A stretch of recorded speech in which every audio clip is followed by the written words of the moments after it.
cities are operating in this model, because one of the things that I could foresee is in 4.5 years, when there's a new mayor, that it just gets upended again. It could. I can tell you from a practical perspective, I don't think many city administrators get in the way of police and fire.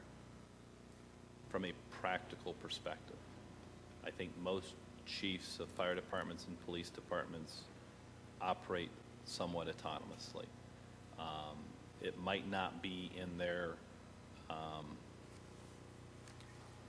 well, what do they call them? Those org charts. It might not be in the org chart that way. Most cities, I would agree, probably have CAO at the top of their org chart. But just from a practical perspective, I don't think that's generally how cities practically operate. At least mid-sized to larger cities. Smaller cities, probably the CAO does absolutely run it. That's fair too, yeah, I mean. There's many cities around here that don't even have a CAO. Everybody reports directly to the mayor. Sure. No, Are you done? No, not yet. But go ahead. Oh, are you sure? Yeah. Okay. I'm going to switch directions here. Okay. Okay. I am curious about what other cities are doing. Mike, I have a lot of concern about the fact that we have a part-time mayor position that we're now turning several departments over to directly. But that's. And, well, let me finish. Okay. And you mentioned, the city administrator getting in the way of police and fire. To me, that sounds like a leadership issue, not a job description issue. And that sounds like a training thing and not, if we've had that problem, and I don't know if we have. I know that in, the mayor's example that she gave of a police shooting, that, the reporting would go through multiple people. And I'm not saying that that's a good way to do it, but I don't know that that equates the city administrator getting in the way of something. If there's a problem with the city administrator getting, in between, or, stifling isn't the right word, but just getting in the way, then I don't know that a job description is going to fix that. I just think that's a leadership issue. So let me answer the first part of your question. Every statute and every ordinance in a mayor council form of government, the mayor is in charge of the city, and everyone reports to the mayor. So the relatively of whether the mayor's part-time or full-time, that doesn't really change that. So I just want to clarify that. Well, I guess I've got a question. Mayor, you made a comment that some cities don't even have a city administrator. So I wonder, if this is the right time to say, hey, you know what, given the reduced scope of direct supervision to administration, IT, finance, and economic development, if it just makes sense to have Ms. Randall as our current assistant city administrator actually just take over those responsibilities and eliminate the actual city administrator role as we see it here. It seems like that may not necessarily be as heavy of a lift if we just eliminated that A band altogether.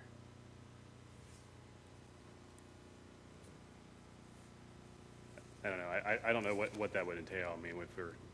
I'm just looking at it in terms of that full reduced scope here. So.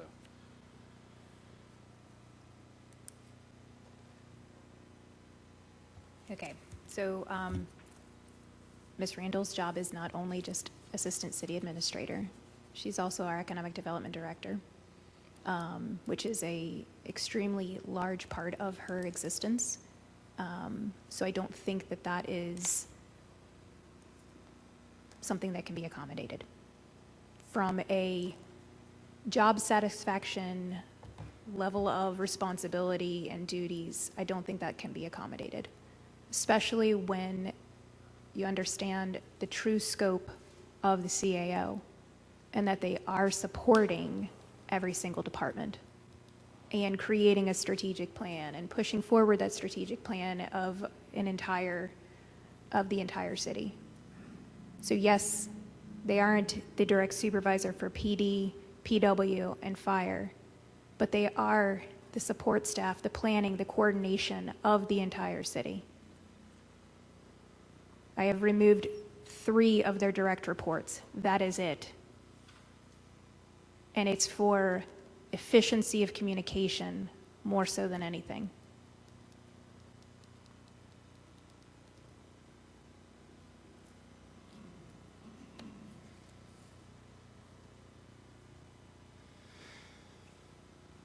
Ms. Kyle? Yeah, I think I'm confused. It seems to me that if you have a report coming from the fire department or the police department or whatever, it should go to both people immediately. Is that a problem? I mean, what my problem is, you don't always get a mayor that's that involved in the community. And if we got somebody in here that, you know, to them, this was just a part-time thing. A lot of these people were not here all day during the day and are available, I should say, during the day. And the CAO would be the person that would kind of handle when that person's not there, is what I'm saying. But as far as the communication is concerned, why couldn't they just report to both people? I mean, that's what I don't understand. Maybe I'm missing something here.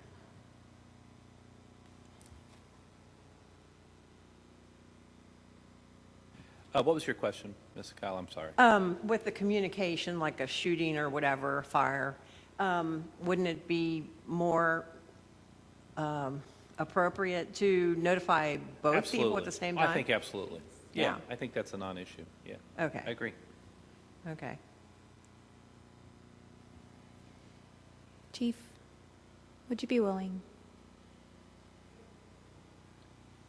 We've had so many conversations. I mean, honestly, we are trying to make this a better situation. And I think your opinion is extremely valid. So after Mr. Kramer left, there was a brief period, or well, still ongoing period of no one being in that position.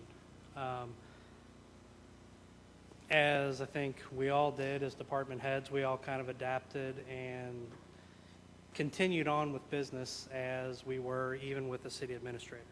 So when I was talking to the mayor about this, my opinion on the matter was, if we're all capable of doing this now without a city administrator, a technical city administrator in that position, is that something that the city really needs to fill? And or if they do fill it, is it something that needs to be reworked, the job description per se? Just speaking from, again, my perspective and my opinion, what the mayor said is true. You know, at 3 o'clock in the morning, when I get a call from one of the lieutenants about a major event, it's a whole lot easier for me to go directly to one person who ultimately is the mayor, because that's who the city administrator would report to. And I can answer all the questions instead of going back and forth about, you know, what was going on scene or where the call is at, who's involved. I'm the one that knows all the information. Let me deal directly with it. You can take out that specific example and, you know, as the police chief tomorrow morning, I have a meeting with Sun Behavior about some issues that are going on with our responses and how they're handling things. That is probably something that I need to be dealing with, because I know what the current laws and regulations are with PD responses to Sun Behavior, and that's not really something that needs to go through the city administrator. And that's how it was previously, because everything kind of reported up to that position, and then that position kind of divvied out, you know, the information on where it needed to go. I think, just, again, I won't speak for the rest of the department heads, but my perspective is I was put into this position to understand how the law enforcement world works. I know what the best decisions are to make, or with the assistance of my staff, I know what the best decisions are to make. I don't need that position to, kind of second guess and/or, tell me yes or no that what I'm doing is the right thing.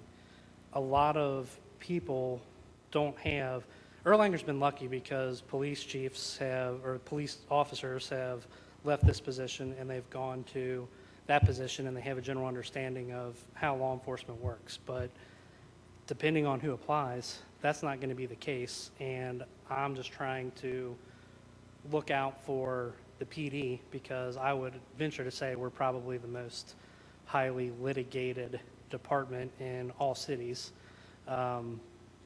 I know what the decisions are that need to be made, and I can directly go to the mayor and say, hey, this is what we need to do. Are you ultimately fine with this? Do you trust my decision making? I'm just looking for efficiency, and I know from talking with some of the other department heads, we're kind of all in the same boat. I know the PD world and the fire world are probably a little bit different than some of the other departments, but that's just my 2 cents on it. Does that make sense? Hopefully. Any questions? Again, I agree with you. This city, we've been lucky. It can run itself. It's amazing. Somebody's missing, it can run itself. It's very efficient. But the problem comes in, you do need a person, a CAO, in case we would get somebody as the chief who's not doing his job. Now, I know you do. I've known you for years, and you do a good job. But again, there might be somebody that gets in and they don't have that same dedication or whatever. You need somebody. The mayor needs help just in case we don't get somebody that's here all the time, or you get somebody that's a mayor that's, I can just see it. You don't always have the situation that we have now. Right now, we've got good people in charge, but I think you need that second person. Not that he tells you what to do, but in case he would get reports, he could check with you and say, hey, what's the deal on this? And check with the mayor or whatever. You just said it, Vicki, but it's not that he tells you what to do, it's that he supports you. Right. That's exactly what we're trying to get Oh, to. okay. Well, then that's That is fine. exactly. Okay. Not that he tells him what to do. Yeah. That It's he's that- like a secondary. Oh, yeah. Exactly. That is Exactly. exactly what we're trying to accomplish. Oh, yeah, because a CAO can't necessarily tell the chief how to run his business or the fire department, because like I said, they can Exactly. run themselves. Exactly. We're just here to kind of like, in case they need us for help or assistance, yeah. Exactly. Same way with the council. You are exactly 100% correct, and that is what we are trying to accomplish. Okay. He is more I'm than good with that. capable. I'm good with that. Yeah, and ultimately, and what what we've been dealing with the past two months, ultimately, if he's a bad chief, or we have a bad CAO, or we have a bad whatever, guess who's in charge? Guess who's responsible? Oh, yeah. I'm the responsible one, whether it's me, or whether it's Tyson, or whether it's anybody. That mayor is the one that has to answer for it, and we answer for it with being elected or not elected. We are the ones that the citizens have to vote in. And I hope the people do their homework, because I'd hate to see somebody get in that's, Totally, I Yeah. agree. yeah. I wholeheartedly agree, but at the end of the day, it comes back on the mayor, regardless of who their direct report is or anything. Okay. I Mr. understand then. That makes sense to me. Mr. Hermes? Yeah, I think I definitely agree as well with Mrs. Kyle and a lot of what's been said so far, that I agree that the position is needed. And I don't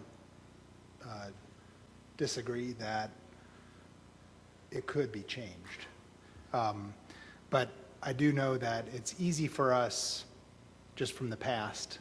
I'm going to talk a little bit of history. I'm going to take Vicki's role. From the more recent past, the city had gone without a CAO and had thought that it wasn't necessarily a necessary position. We went for, prior to my time as mayor, we went for about 18 months with no CAO. Remember that? And the idea was that each one of the departments could run themselves. But what we did find at the end of that time, and when we did finally bring a CAO back in place, I heard it from quite a few of the department heads that a lot of people felt like there wasn't a captain at the helm of the ship. You know, that there wasn't somebody leading everybody. There wasn't that consistency across all the departments, and it was helpful to have a CAO again at that point. And I want to clarify one, I mean, we have a city right next door, Florence, that does not have a city administrator, they have a city coordinator. Okay? And that city coordinator has always kind of served, you know, I've never worked for Florence, I know Peter has. You know, I think the idea that, and I looked up their ordinances just to confirm, I mean, they don't even have the position of city administrator. I think they've had an active mayor, and they have a city coordinator that runs the logistics and the communications and the liaisons, but I think they make it very clear that that city coordinator is to work with the department heads and not necessarily be a direct supervisor. Is that fair, Peter? I mean, you work for Florence. So, I mean, we have a city right next door to us that's a little bigger that operates without a true CAO.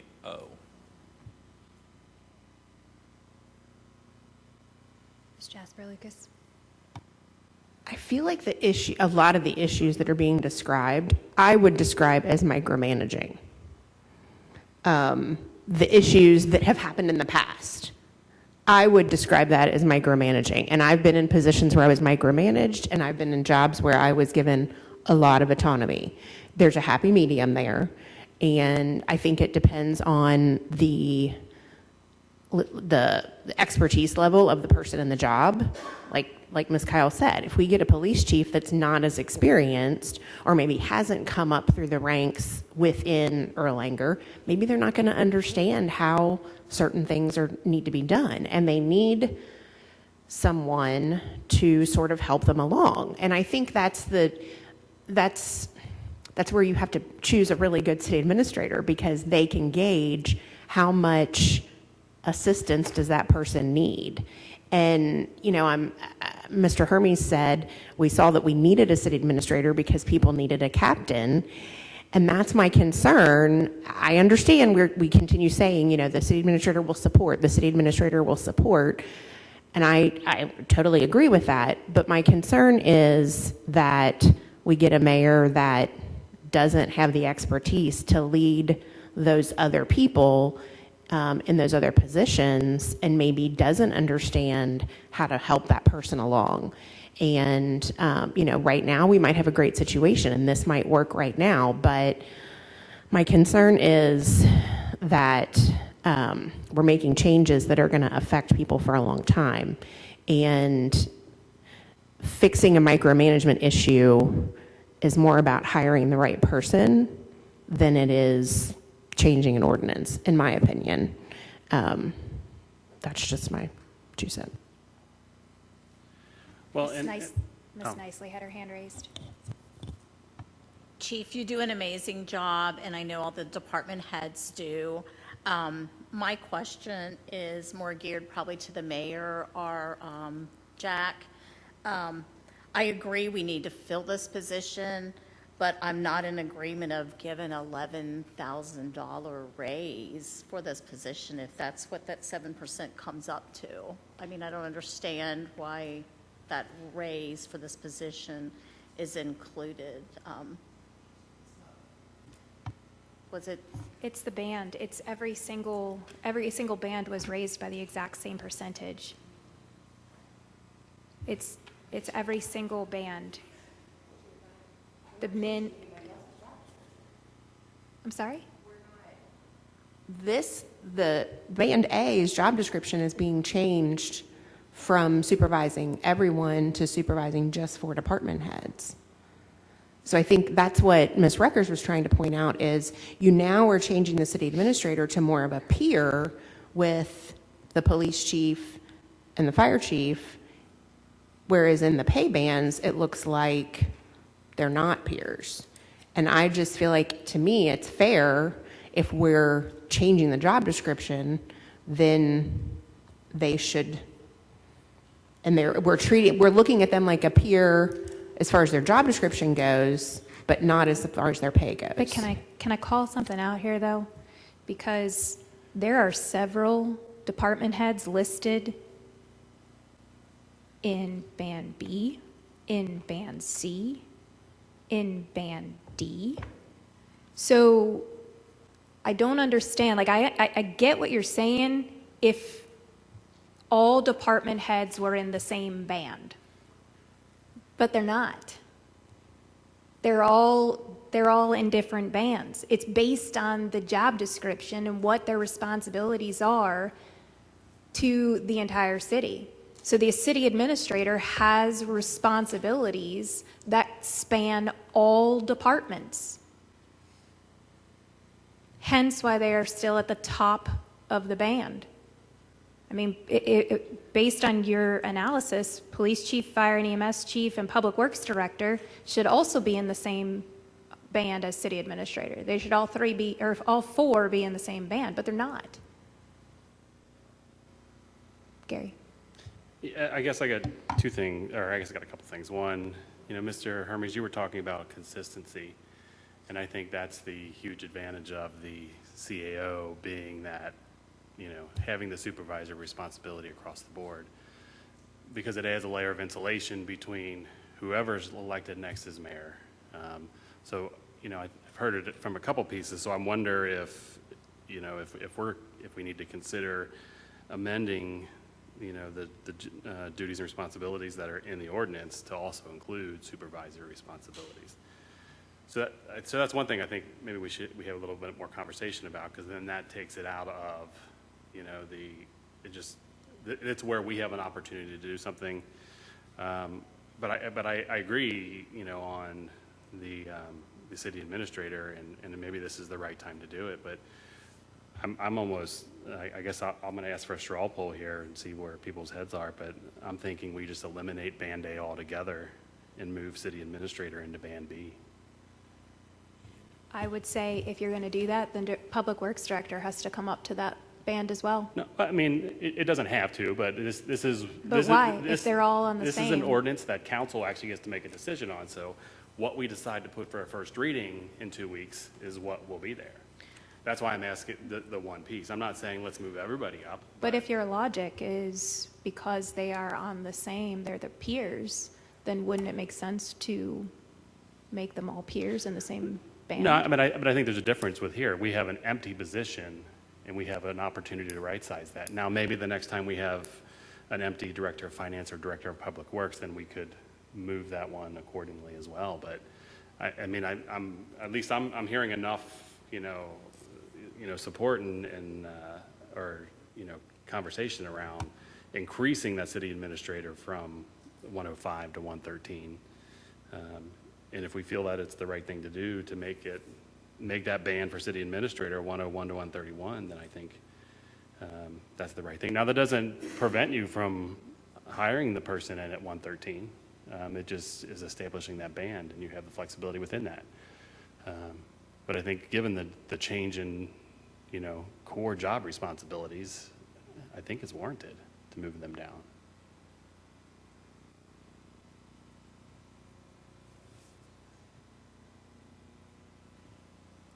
Okay, so we have a, yes? I just have a comment because I feel like words were put in my mouth and it's not what I said. I didn't say that the city administrator should be the same as all other department heads. So that's not what I said. I agree with Mr. Meyer that if we're changing the job description to less duties, that the city administrator, to me, in my opinion, fits more with the Band B.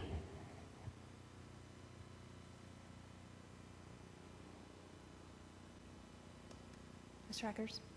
Or to not apply a 7% increase to that band, because there's a vacancy currently, and we can level set with the new responsibilities.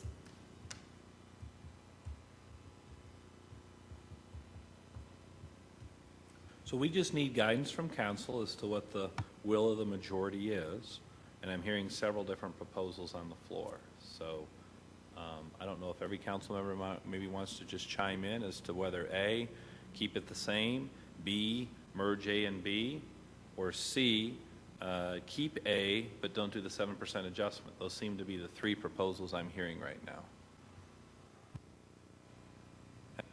We have to have an ordinance in 2 weeks, so. I think I agree that either one of those, the two most recent proposals would work. It certainly makes sense what Mrs. Recker said, as well as what Mr. Meyer and Mrs. Jasper Lucas said, in my opinion. I would support that. So which one, folks?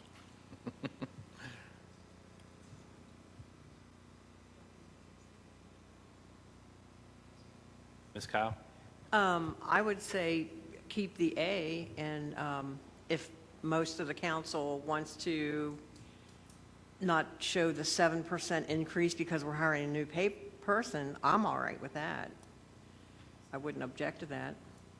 But then on the other hand, too, when you're hiring somebody for an important position, you don't want to downsize the pay and get an inferior person, because that's a very important role to play, the CAO, in my book. And, yeah, and I think that's why there's the range. So anywhere between that minimum and the maximum is where that person could be hired into. They aren't paid the minimum. That's just.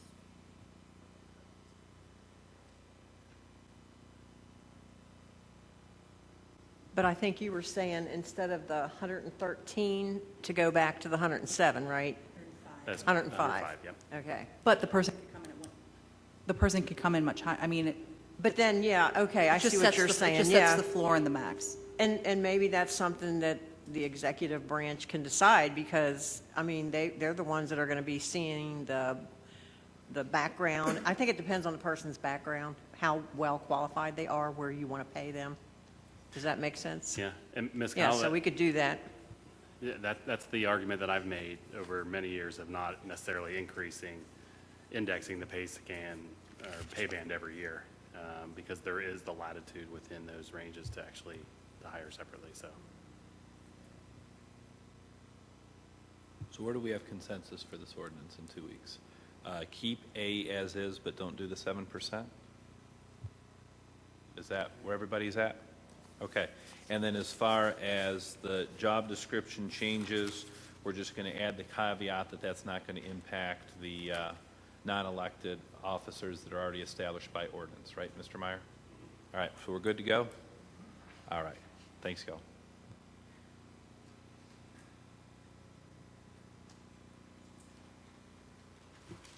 All right. Next up for discussion is the Erlanger Road Park bid. Director Glenn.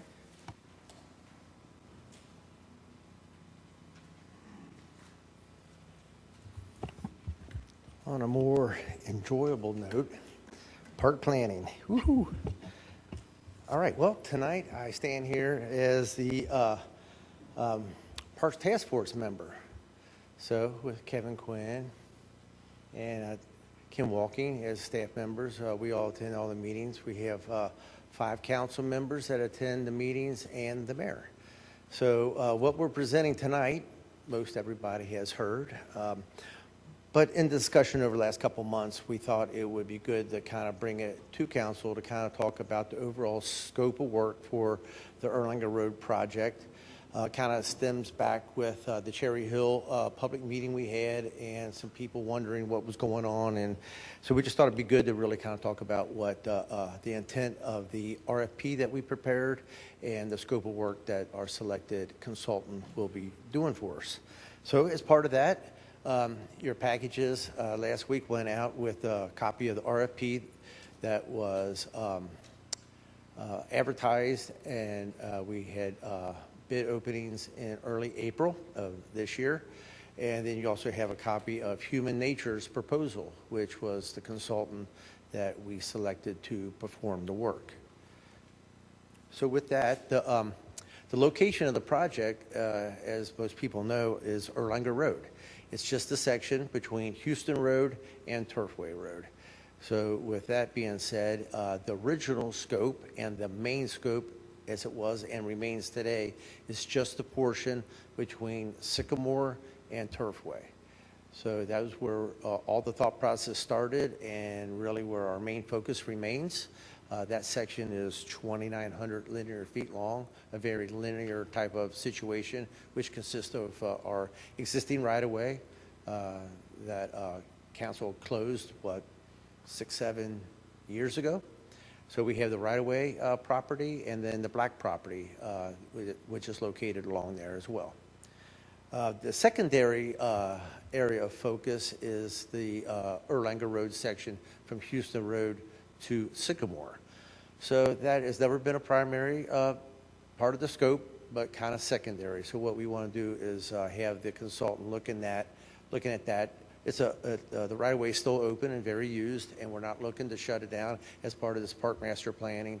But better yet, with all the issues that we've been experiencing with tractor-trailer traffic, as a solution, maybe closing that section, and then when we look at current and ongoing pavement needs over the next 20 years, I think it'd be good.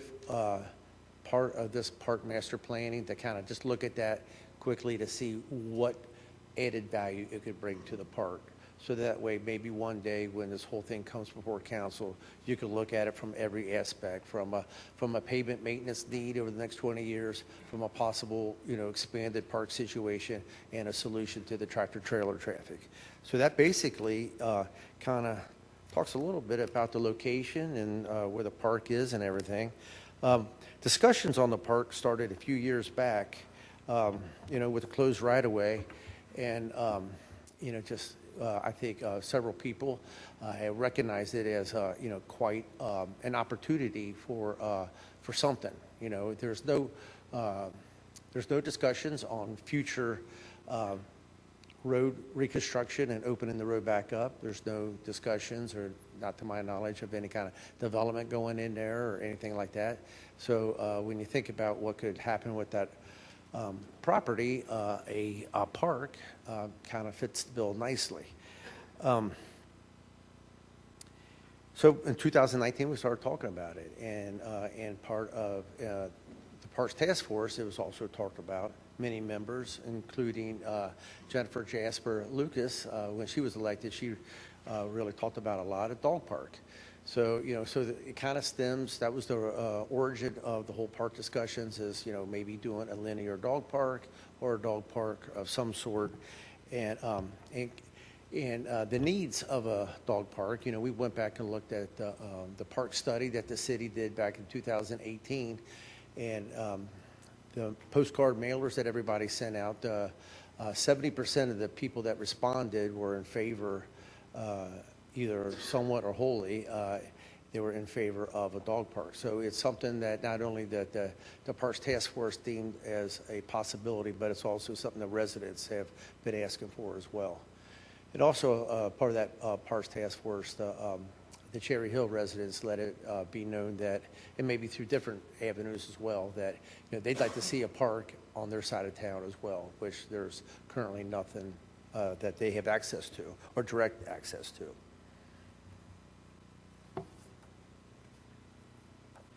Kind of getting right into the RFP. That's really what I kind of want to go over with everyone tonight. So we put that together, like I said, in the last year, and we put it out for bids in April this year. It had 5 major tasks. And I just kind of wanted to go over that so that way you kind of can see the scope. If you got any questions, you don't have to wait till the end. Please chime in at any time. Many of these are self-explanatory, but task 1 was the project kickoff, and that's just where we asked that the consultant come and meet with the city representatives, where we can delineate out what the scope of work is, maybe refine it a little bit at that point in time, as we're starting the project, us being not the trained expert that human nature is. I'm sure that they could give us a lot of insight on the scope and what the city currently thinks needs to be done. And so anyway, we're going to refine that and then also define the responsibilities of staff versus the consultant and mainly talk about schedule. So that was task one. Task two being the site inventory, mapping, existing conditions, inventory and analysis. And basically, that's when the consultant comes in. They start looking the site over, look at the topography, looking at soil conditions, looking at existing utilities, doing soil investigations, and kind of seeing how that whole thing kind of will lead them into possible amenities for the park. So that would be a great next step, which would be task two. Task three, which is a huge thing that we thought, and human nature agrees, and through the meeting with Tom and the Cherry Hill residents, it's what everybody up there really wanted was public engagement.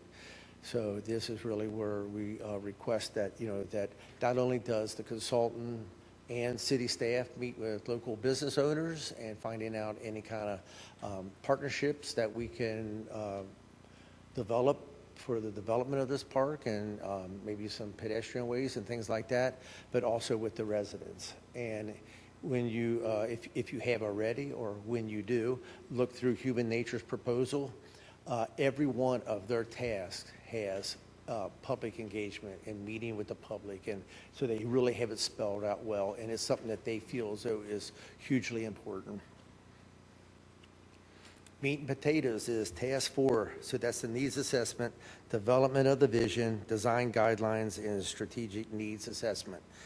So, so basically, we wanted to have a vision statement written for the park, so that way we're all operating under the same vision and knowing what all the needs are in support of that vision. Comprehensive design guidelines and branding. So that's something that we're always striving in the public works and city world is every park we're doing, we're trying to brand. So when you go down to Silver Lake and you're looking at the park restroom, it's going to have stone on it. Looks awesome. It's that stone right there at the city building.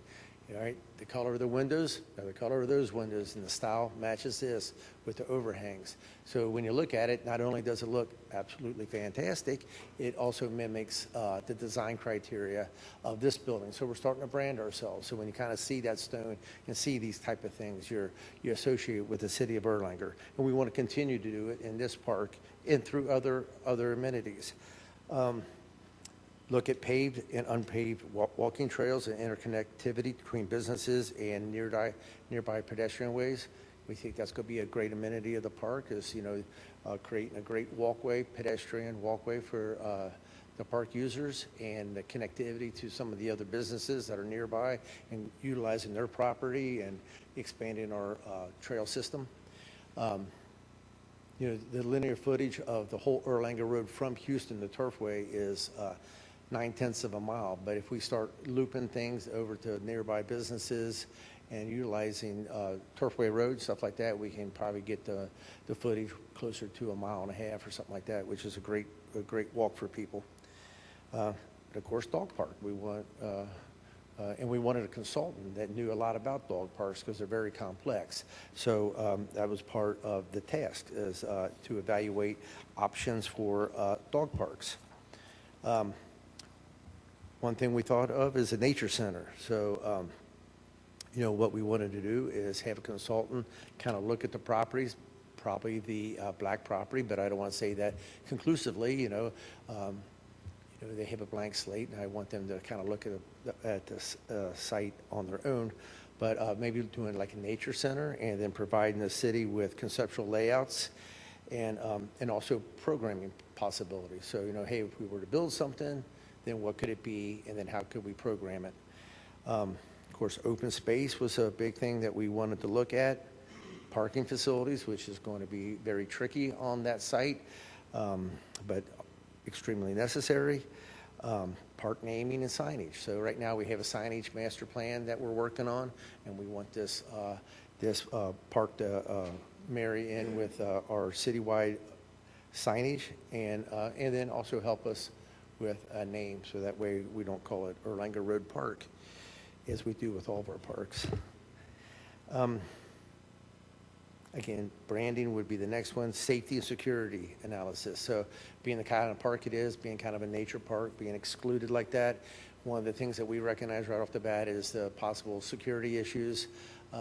Cherry Hill residents really echoed that a lot. You know, when they're talking about a park, you know, their main concern is security. So we want the master plan to reflect that right from the very beginning. We want to be looking at that and addressing that. Of course, programming and maintenance needs.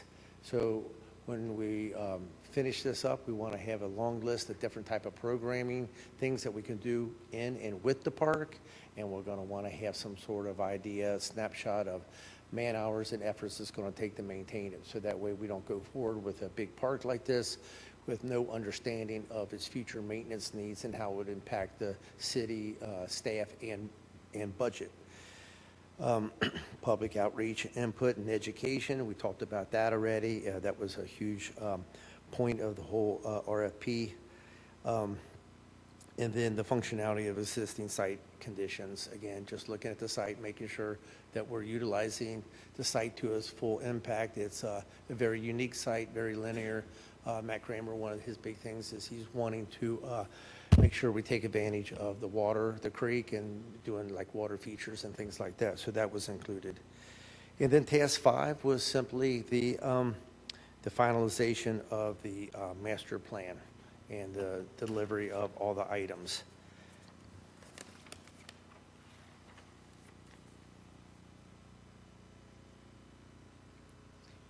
And a note that I made sure I put on here is with the cost analysis. Phasing, so that was a big thing, is once we figure out what it can be, then we want to say, okay, what is the probable cost, and then how can it be phased in? So we wanted a consultant that was very skilled at that and that could deliver us that type of information as well. So that's it really for the RFP. The schedule of it is also identified. We were wanting to be under contract July 1st. And we have a meeting set up for the week after next to the kickoff meeting. So we're about a month behind on that, but still we're going to be looking to complete this whole thing by the end of probably the middle of December, which will probably be the end of December or whatnot. But that'll be far enough prior to our budgeting process that if anything was to be included or forecasted into the next budget year, we'd have plenty of time to include that and discuss that. Moving on quickly to the human nature proposal. I'm not going to go over the whole booklet, but just a couple quick highlights. They have a great team, so Human Nature is a premier landscape architectural firm in all greater Cincinnati, and they have done all the premier type of stormwater projects and park master planning and projects. Their support staff would be Hub Weber from the architectural standpoint, who is a great firm, a very good firm located in Covington, Kentucky. Bear Becker on the civil engineering side, and Brownstone Design is the environmental graphics and branding. And if you look at some of the work they have attached in here, the branding is incredible. It's something to mimic, which I've been trying to do. And then on page 9, it talks about, they don't have 5 tasks, they broke it down to 3. So they have awareness, exploration, and vision. And if you go through each one of those, you can see they reference back each one to the original task and how they're addressing each one of the items within that. So, so their RFP or their proposal was put together extremely well. Getting beyond that, you got the team qualifications and then their design experience. And if you just page through that, it's truly amazing. Some of the stuff they worked on from stuff, Human Nature, they're a company that does work worldwide right here in Cincinnati, and they do huge projects. But standing out there on Erlanger Road with the principal of the company, there was nothing more important than working right here in their backyard, and he really, really, really wanted to work for us and to do this project. The funding of it, I'm going to turn over to Emmy, and she's going to talk a little bit about some existing Duke easements and some possible funding. Yeah, so you all will recall the last couple of council meetings, you had some easements for purchase by Duke Energy that were before you. This includes portions of the property along Erlanger Road between the old right-of-way and the interstate. Those maps were provided in your packets, but Duke will be placing a gas line through a portion of this property. It shouldn't dramatically impact the park's planning, but knowing where it will be, we can plan for that and accommodate that. But those easements will be purchased from the city in the next month or so, and we'll be receiving $138,000 and some change toward those easements. So that will more than cover what's to be spent on the planning for this property. And the overall cost of the master planning for this park is $80,000, not to exceed $80,000. Any questions on the park master planning? All right, great, thank you, appreciate it. Ms. Kyle had a, Yeah, I went through that packet. It took me a while, but I went through it, and that's what I was going to say, that 80,000 covers that whole Erlanger Road, the whole thing, right? From Yes, ma'am. Houston to, Yep. wow. Yeah, to me, that, and then we're getting the Yeah. money from Duke Energy. So Just the that- planning. Just the planning. Right, I know that, just the Just the planning. drawings. Oh, yeah, I know Thank you, that. Gary. Duh. The park's going But to be it- much yeah, more. and it's- We'll do it in phases, but, And it's a cost not to exceed. So they have Oh, it broke yeah. down within that, and there might be areas where we can actually save some money, and they've got a couple things that are additional costs. So I've already talked to the principal of Human Nature with our intent on where we need to be cost-wise and with some of the things, and it's, so it's not going to exceed, it's all going to be under 80,000. and I agree with you. The work that I saw that they did was phenomenal. It was beautiful. And I know years ago, going back to the history again, we had talked about, I think this was mostly walking trails though, and that was going to go along Crescent Spring Road somewhere along the Dry Creek bed, all the way. I mean, it was going to be, but this to me is a much better plan. I like this. So I'm all for it. Great, thank you. Any other questions? All right, great. Thank you, appreciate it. thank you, Peter.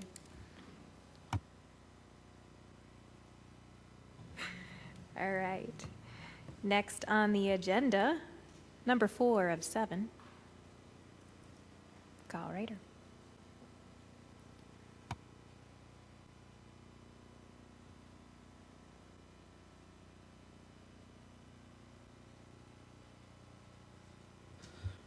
I feel like I need a stool up here tonight. I might get a stool next time.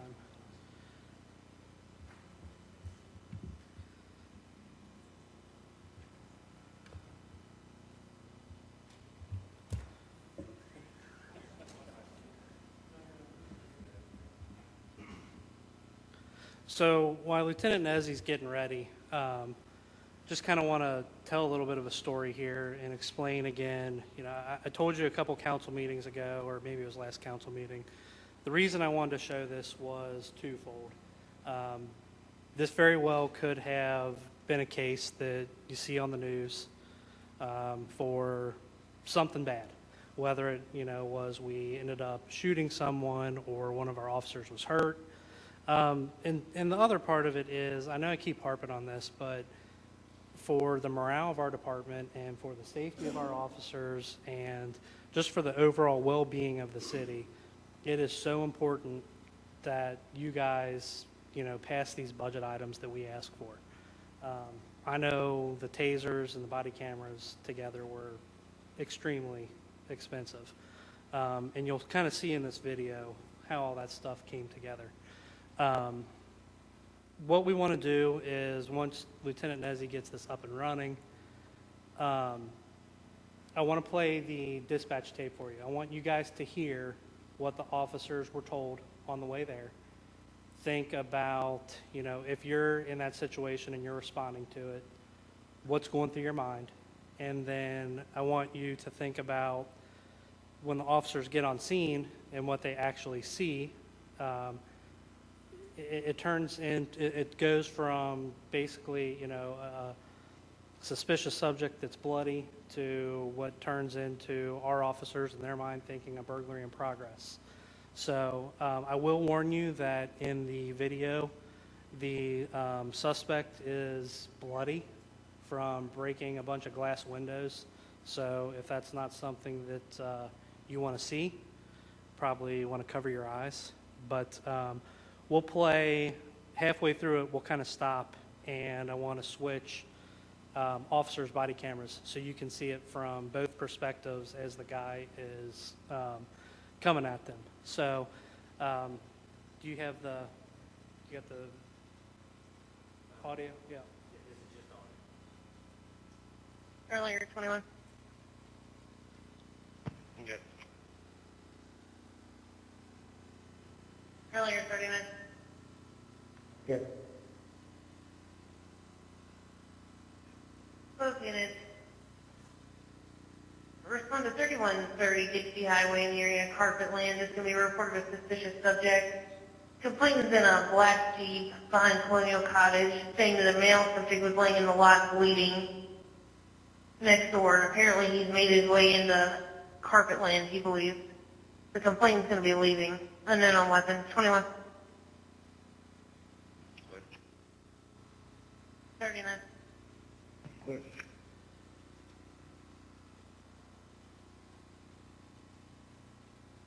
Earlier, 21 and 39, we're sending a squad.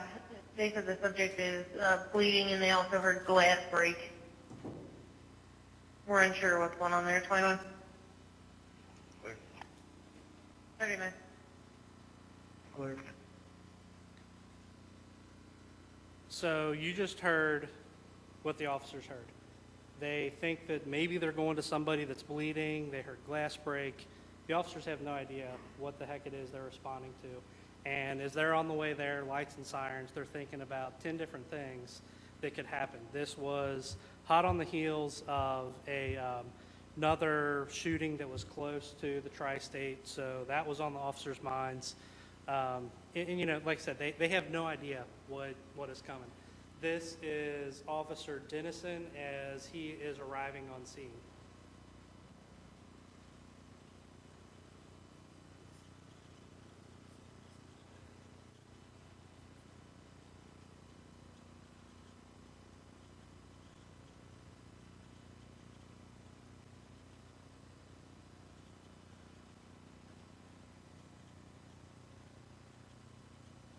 All other sides clear. 39. If we got a canine working, go ahead and start them this way and tuck in the bus farther. Okay. There's also a decent amount of blood on the brick near one of the doors. So that sound was from his holster. Gotcha. Now, any other officer that You want me to come there or go around Montgomery up that way, or can you tell which way he's headed?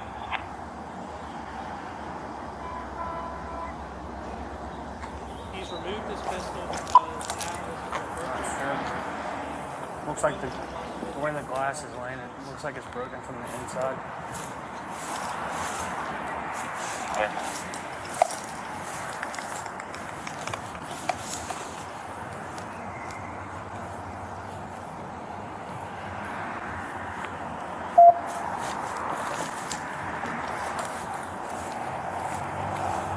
So Officer Loudermilk shows up. If there, his camera was already because of the proximity to Officer Dennison. Officer Loudermilk sees somebody at the front of the building.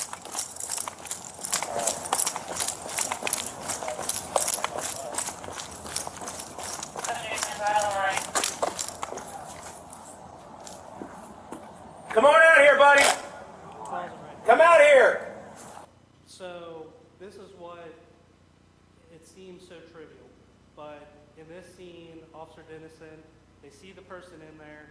Officer Dennison has his gun out. We know from training that the unknown is probably, you need to have your gun out. The guy is broken into a building, probably is armed, or there's something going on there that So when they determine that it doesn't look like he has anything in his hands, you'll see or hear him put away his pistol and grab his taser, which is something that we practice religiously on the range.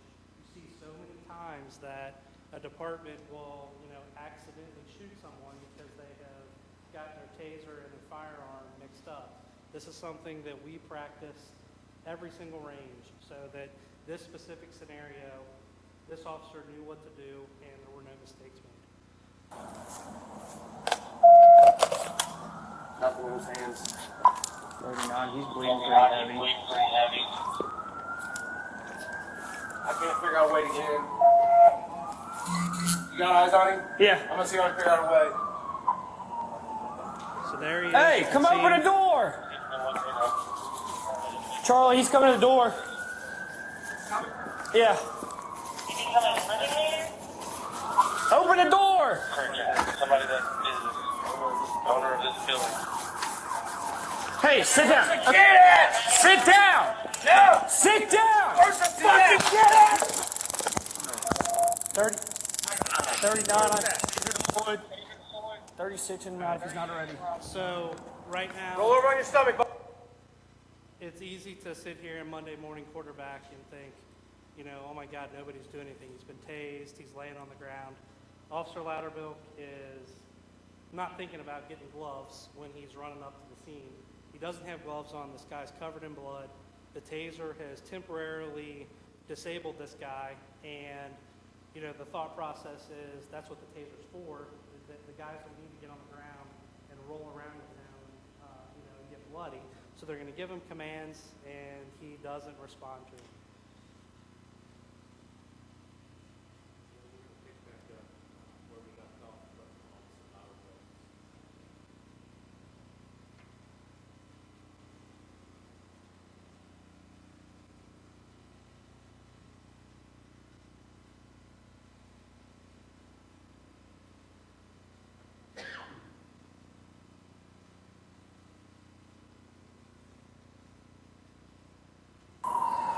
Put your hands out on your side. Where's the kid at? What kid? Hands out on your side. Hands out on your side. 42, we're 10 forward on that. Put your hands out. Lay on your stomach. Lay on your stomach. Not on your back. On your stomach. On your stomach. Listen, roll over on your stomach. We're going to get you help. Lay on your stomach. Do you hear me? Lay on your stomach. Lay on your stomach. On your stomach! Tase him again. No! You motherfucker, it's good. Hey, you need to get back down. Get him again, Charlie.